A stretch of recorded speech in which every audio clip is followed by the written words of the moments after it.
محمد ادریس صاحب، بخاری شریف میں حضور پاک کا ارشاد ہے کہ اس طرح نماز پڑھو جس طرح تم مجھ کو نماز پڑھتے دیکھتے ہو۔ سوال یہ کہ حضور نے کس طرح نماز پڑھی، جبکہ بخاری شریف میں حضور نے رفع یدین کی نماز پڑھی ہے بخاری شریف میں حضور نے رفع یدین کی نماز پڑھی ہے۔ دیکھیے حضور نے مختلف طریقوں اختیار کیے مختلف اوقات میں۔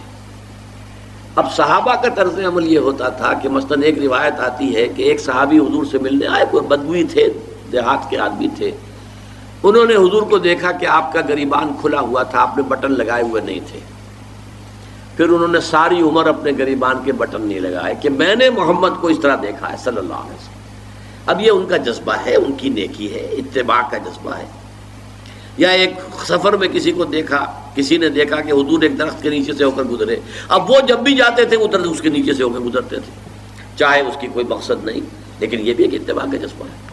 تو اس میں یہ ہے کہ نماز کی بعض چیزیں ایسی ہیں کہ جن میں معلوم ہوتا ہے کہ حضور کچھ اس میں رد و بدل کرتے رہے۔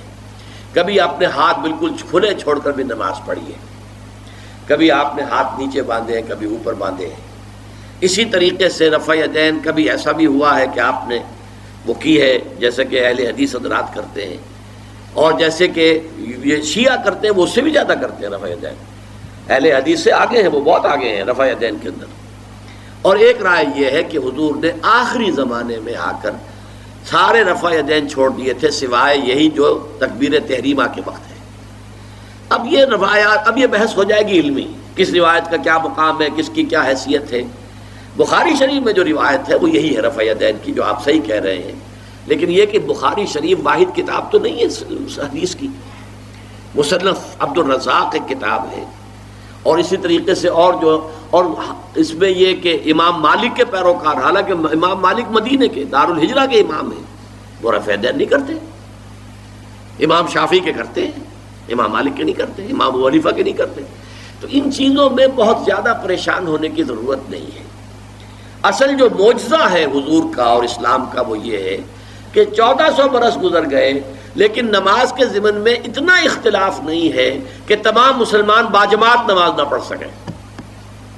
دیکھیے رفع یدین کرنے میں جماعت ٹوٹی نہیں، آپ نے کیا یا نہیں کیا، جماعت کی فارمیشن برقرار رہی۔ فرض کیجئے کوئی شخص یہ سمجھتا کہ پہلے سجدہ ہے پھر رکوع ہے،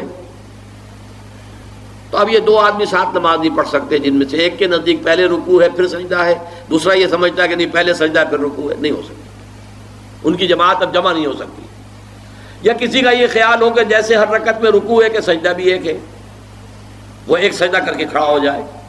اب ظاہر بات ہے دوسرا شخص جس کے نزدیک دو سجدے ہیں وہ ایک اور سجدہ کرے گا، فارمیشن ٹوٹ گئی، اب وہ ساتھ نماز نہیں پڑھ سکتے۔ 1400 برس بیت گئے، مشرق بعید سے مغرب بعید، پوری دنیا، آج تو کوئی کونا ہے ہی نہیں جہاں مسلمان نہ ہو، لیکن جو سالڈ مسلمان جو ہیں وہ تو آپ سمجھیے کہ انڈونیشیا سے لے کر موریتانیہ تک تو مسلمانوں کی کتنی بڑی تعداد۔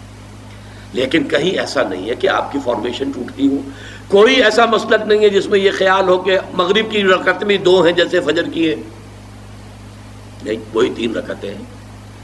کوئی ایسا مسلک نہیں جس میں یہ معلوم ہو کہ فجر کی رکعتیں 3 ہیں 2 نہیں ہے، کوئی نہیں۔ عصر کی 2 ہیں یا 4 6 ہیں، کوئی نہیں۔ وہی رکعتیں، وہی رکعت کی ترتیب، پہلے کھڑے ہونا ہے پھر رکوع ہے پھر کھڑے ہونا ہے پھر سجدے میں جانا ہے پھر بیٹھنا ہے پھر سجدہ پھر کھڑے ہونا۔ فارمیشن نہیں ٹوٹتی، شیعہ ہو سنی ہو، اور اس میں حنفی ہوں مالکی ہوں شافعی ہوں حنبلی ہوں زیدی ہوں ظاہریہ ہوں، کوئی بھی ہو، کسے باشد، تمام مسلمان مل کر جماعت سے نماز ادا کریں گے اور ان کی جماعت ٹوٹتی نہیں۔ یہ ہے جس کو ہمیں سمجھنا چاہیے۔ یہ کیوں ہے؟